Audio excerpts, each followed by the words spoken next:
창원 시내 6개 버스 업체 노조가 전면 파업에 돌입하면서 창원 지역 시내버스 10대 중 7대가 멈춰섰습니다.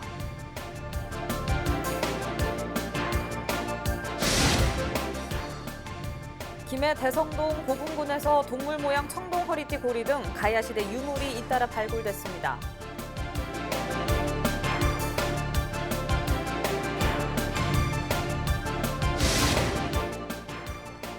예년보다 긴 장마로 벼와 밭작물의 병해충이 급증하고 있습니다.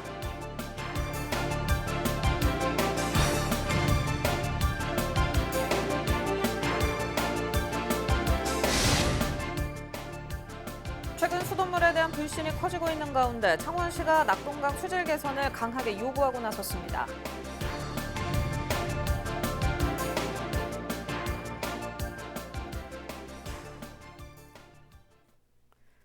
시청자 여러분 안녕하십니까? 헬로티비 뉴스 경남입니다. 30일 오전 5시 창원 시내 6개 버스 업체의 노조가 전면 파업에 돌입했습니다. 창원 지역 시내버스 10대 중 7대가 멈춰선 건데요. 창원시는 시내버스 경영진이 파업을 고의로 유도한 게 아니냐는 의혹을 제기했습니다. 보도에 장보영 기자입니다. 창원의 한 버스 정류장입니다. 버스 도착 안내 시스템 아래쪽에 파업 안내문이 붙어 있습니다. 시민들은 평소보다 2~3배는 더 오래 기다릴 수밖에 없습니다. 그때 한 3, 40분 정도, 한 40분 정도 걸려요. 승용차가 있는 사람이면 편하겠지만 서민들은 더 힘들죠. 그나마 도착한 버스가 설상가상으로 고장까지 나자 난감하기만 합니다. 언제 버스를 탈 수 있을지 모르는 시민들은 발만 동동 구릅니다. 네, 아무 얘기 없이 그냥 하지 말라고만 하세요. 1시까지 출근을 해야 되는데 아직 차가 없어가지고 기다리고 있어요. 창원 지역 시내버스 6개 업체의 노조가 30일 오전 5시부터 동반 파업에 들어갔습니다. 운행을 멈춘 시내버스는 창원 지역 전체 시내버스의 약 70%인 480여 대. 파업에 대비해 창원시는 전세버스에 택시까지 동원했지만 시민들의 불편은 하루 종일 계속됐습니다. 파업의 원인은 임금 협상 결렬. 지난 3월부터 노조 측이 임금 9% 인상과 무사고 수당 10만 원 신설을 요구한 데 반해 버스 경영진은 임금 동결과 상여금 300% 삭감을 주장하는 등 의견차를 좁히지 못했습니다. 파업 전날에 임금 인상 2%라는 절충안이 나왔지만 사측은 이를 거부했습니다. 코로나19로 수익이 감소했다는 이유 때문입니다. 결국 노사 의견 조정이 실패하면서 파업이 시작되자 창원시는 버스 경영진을 비판하고 나섰습니다. 올해 도입한 새 버스 재정 지원 체계가 기존보다 이윤을 보장하지 않는다는 부분과 내년 도입할 창원형 버스 중공연제에 대한 불만 때문에 경영진들이 고의로 파업을 유도했다는 겁니다. 또 코로나19로 올 상반기 절반가량 줄어든 이용객을 감안해 보조금이 64억 원가량 더 책정된 상황이라며 파업에 깊은 유감을 나타냈습니다. 지방노동위원회의 최종 조정회에서 보여준 시민을 볼모로 한 버스업계의 무책임함에 답답하고 무한의 책임감을 느낍니다. 단호하고도 엄정하게 오로지 원칙에 입각해서 이 사태에 대처할 것임을 분명히 밝힙니다. 15년 만의 파업으로 창원 시민의 불편이 잇따르는 만큼 버스 업계에 대한 비판의 목소리도 커지고 있습니다. 헬로티비 뉴스 장보영입니다. 지난 23일 집중호우로 부산에서는 3명의 시민이 목숨을 잃는 인명피해가 발생했습니다. 당시 사고가 난 초량 지하차도 참사의 원인을 밝히기 위한 합동 감식이 이뤄졌는데요. 감식 현장에는 피해 유족들이 나와 철저한 원인 규명을 촉구했습니다. 김한식 기자가 보도합니다. 지난 23일 집중호우로 3명의 시민이 안타깝게 희생된 사고 현장. 당시 시간당 80mm가 넘는 폭우에 지하차도에 갇혔다. 미처 빠져나오지 못해 변을 당한 겁니다. 당시 사고 원인을 밝혀내기 위한 현장 조사가 시작됐습니다.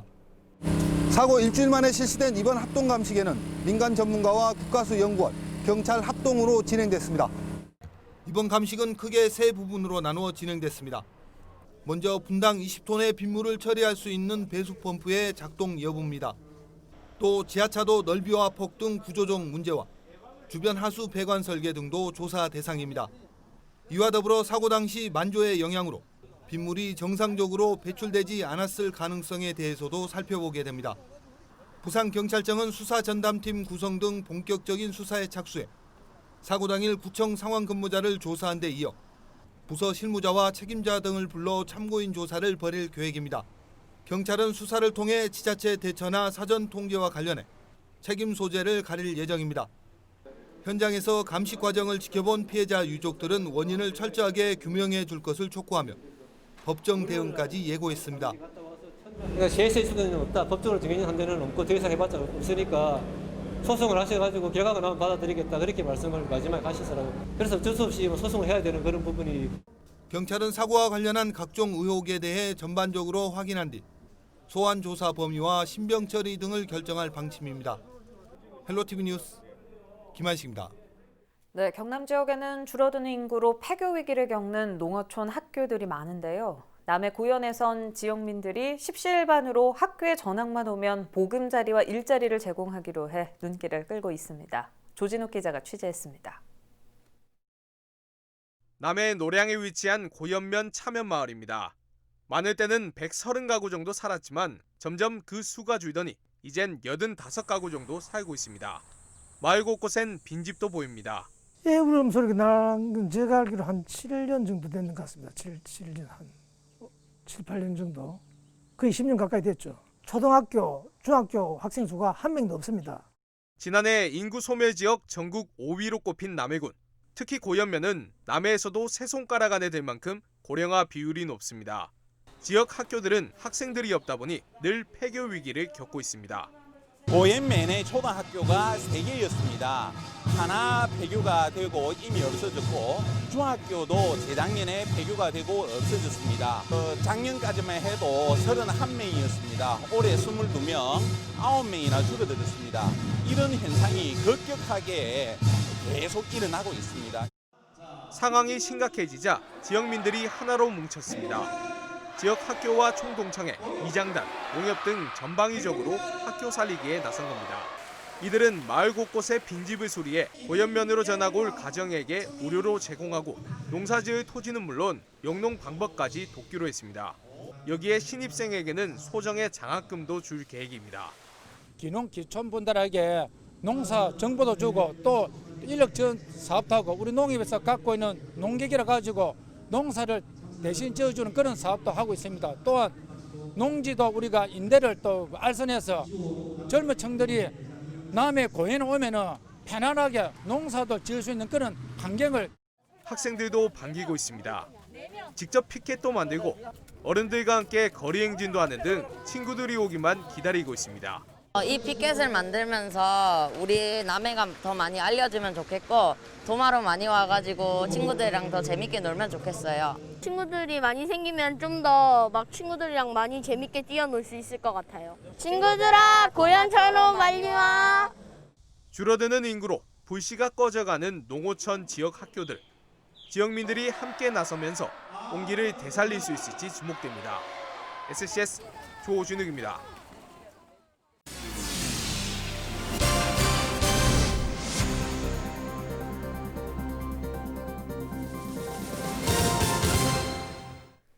김해 대성동 고분군에서 동물 모양 청동 허리띠 고리 등 가야시대 유물이 잇따라 발굴됐습니다. 김해시 대성동 고분박물관은 대성동 고분군 10차 학술 발굴 조사 마무리 단계 중 108호 묘안에서 청동 거울과 화살촉 모양 옥 제품을, 115호 묘에서는 호랑이 말 등 동물 모양 청동 허리띠 고리 등을 발굴했다고 밝혔습니다. 박물관은 호랑이 말 모양 허리띠 고리가 함께 출토된 사례는 국내에서 유일하다고 설명했습니다.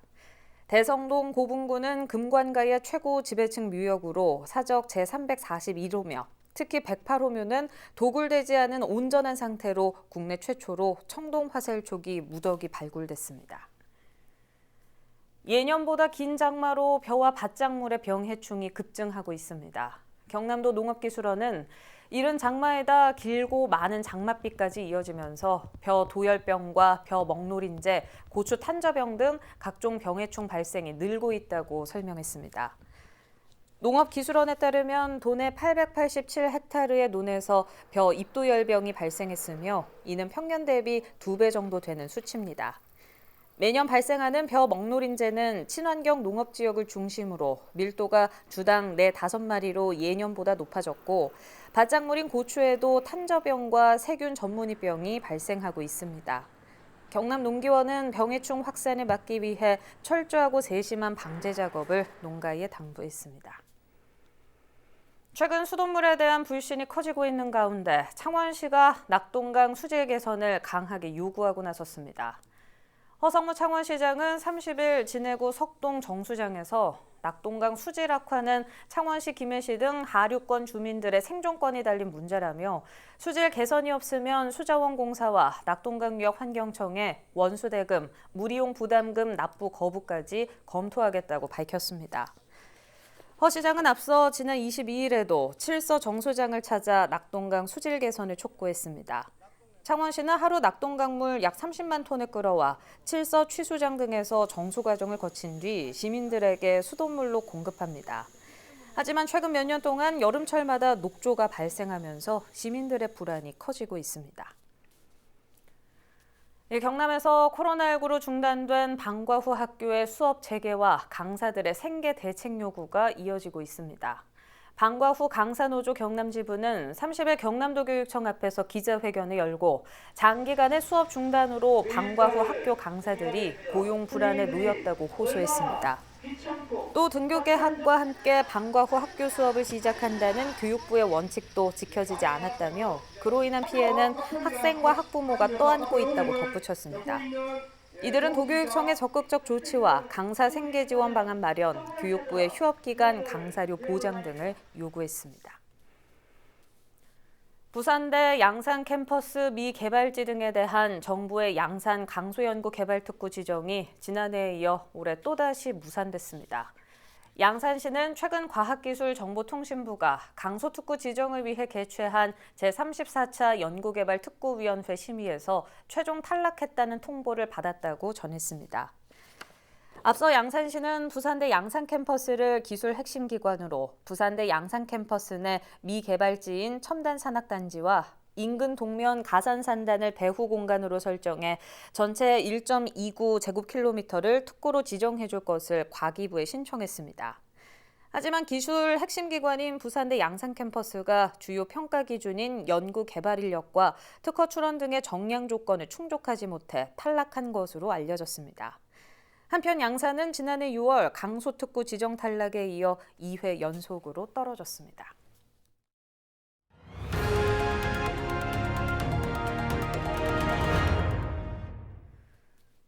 장마 이후 본격적인 여름 휴가철을 맞아 경남도를 비롯한 지자체들이 관광객 유치에 적극 나섰습니다.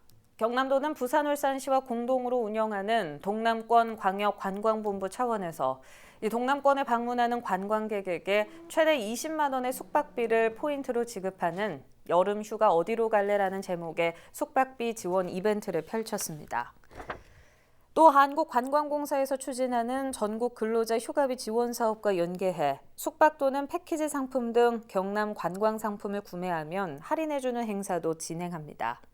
창원시는 야간에 버스를 타고 창원 수목원과 진해루 등을 돌아보는 창원 야간 시티 투어 버스를, 통영시는 다양한 해상 체험 행사를 즐기는 통영 이순신의 물의 나라 워터랜드 프로그램을 마련하는 등 도내 시군도 다양한 체험과 할인 이벤트를 8월 말까지 준비하고 있습니다. 마산 로봇랜드가 8월 1일부터 17일까지 썸머 페스티벌을 개최합니다. 썸머 페스티벌은 전 입장객 구분 없이 15,000원의 테마파크를 이용할 수 있으며 워터워 물총 축제와 치킨 콜라 파티, 야간 개장 등이 진행됩니다. 이벤트 참가자들은 코로나19 확산 및 감염 방지를 위해 페이스 쉴드를 의무적으로 착용해야 하며 물총과 페이스 쉴드 등 관련 장비는 파크 내 상점에서 구매 또는 대여할 수 있습니다. 경남도가 경남형 자치경찰제 연구 용역을 올해 안에 마무리합니다. 경남도는 30일 경남형 자치경찰제 시행을 위한 연구 용역 진행 보고회를 열고 이같이 밝혔습니다. 보고회에서는 경남의 치안 실태와 자치경찰 도입 환경 분석, 경남형 자치경찰 조직 운영 등에 관한 연구를 비롯해 경남 자치경찰제 시행 소요 비용과 예산 확보 방안, 경남 자치경찰제 실시 모델 제시 등의 연구 과제가 제시됐습니다. 도는 지난해 국회에 제출된 경찰법과 자치경찰제 도입 방안에 맞는 경남형 자치경찰제 도입 계획 수립을 위해 지난달 용역 수행기관을 확정했습니다. 네, 경남 마을공동체 지원센터와 LG 헬로비전 경남방송이 상호 협력을 위한 협약식을 체결했습니다. 두 기관은 30일 경남방송 사옥에서 업무 협약식을 열고 마을 공동체의 미디어 활성화를 위한 프로그램 개발 등에 서로 협력하기로 약속했습니다. 한편 지난달 26일 문을 연 경남 마을공동체 지원센터는 지역 공동체 활성화에 따른 주민자치 생태계 조성을 위해 본격적인 활동에 들어갔습니다. 감성돔과 참돔 치어 32만 5천 마리가 경남 지역 바다위에 방류됐습니다. 경남도 수산자원연구소는 지난달 17일부터 이번 달 22일까지 도내 5개 시군 7개 해역에 참돔 14만 5천 마리를, 감성돔은 지난 24일부터 30일까지 4개 시군 5개 해역에 18만 마리를 방류했다고 전했습니다. 이번에 방류한 돔류 치어는 지난 3, 4월에 수정란을 부화시켜 평균 길이 6cm 이상 키운 치어들입니다. 창원시가 성산구 사파동 창원축구센터의 체육관을 개관했습니다. 창원시는 30일 체육관 개관식을 열고 다음 달 1일부터 탁구, 배드민턴, 농구, 배구 등을 하는 시민들에게 체육관을 개방한다고 밝혔습니다. 이번에 문을 연 체육관은 연면적 3,900제곱미터 규모로 99억 원이 투입돼 지난 2018년 9월 공사를 시작했습니다. 거제시가 처음으로 출자 출연기관 3곳에 대한 통합 채용을 실시합니다. 거제시는 직원 채용의 효율성을 높이기 위해 거제해양관광개발공사와 거제종합사회복지관, 옥포종합사회복지관 등 8명의 신규 직원을 통합 채용하기로 했습니다. 원서 접수는 다음 달 11일부터 18일까지며 필기시험은 10월 17일 치러집니다.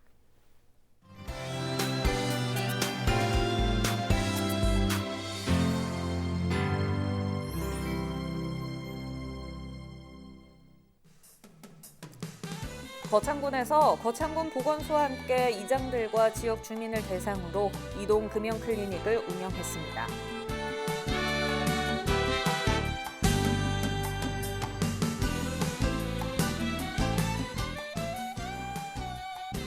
통영시에서 여름철 식중독 예방을 위해 이동식 식중독 신속 검사 차량을 활용해 바닷가 주변 횟집 등을 점검했습니다.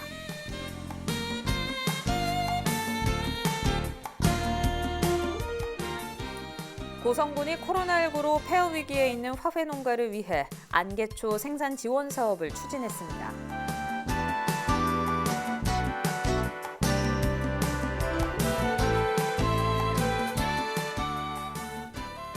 대성동 보분군에서 청동거울과 청동허리띠고리 등 가야시대 주요 유물이 발굴됐습니다. 날씨입니다. 경남 지역 흐리고 비가 오는 곳 있겠습니다. 새벽부터 경남 서부 지역에서 비가 시작돼 내륙을 중심으로 오전까지 비가 오겠고 오후에는 곳에 따라 소나기 내리는 곳 있겠습니다. 주간 날씨입니다. 구름 많은 날씨가 연일 이어지겠습니다. 다만 아직 장마 전선의 영향을 받고 있는 만큼 날씨 변동이 심하니 기상 정보를 계속 참고해 주시기 바랍니다. 해상은 맑은 날씨 예상됩니다. 바다의 물결 0.5에서 최고 1.5m까지 일겠습니다. 생활지수입니다. 낮 기온이 높아지는 만큼 냉방도 강할 필요가 있겠습니다. 불쾌지수가 높아 쉬면서 일할 것을 권장하며 자외선이 강해 외출 시 모자나 양산 등을 이용하는 게 좋겠습니다. 유튜브 채널 헬로 경남 통해서 오늘 뉴스 다시 보실 수 있습니다. 이상으로 뉴스 마칩니다. 저희는 늘 지영민 곁에 있겠습니다. 시청해주신 여러분 고맙습니다.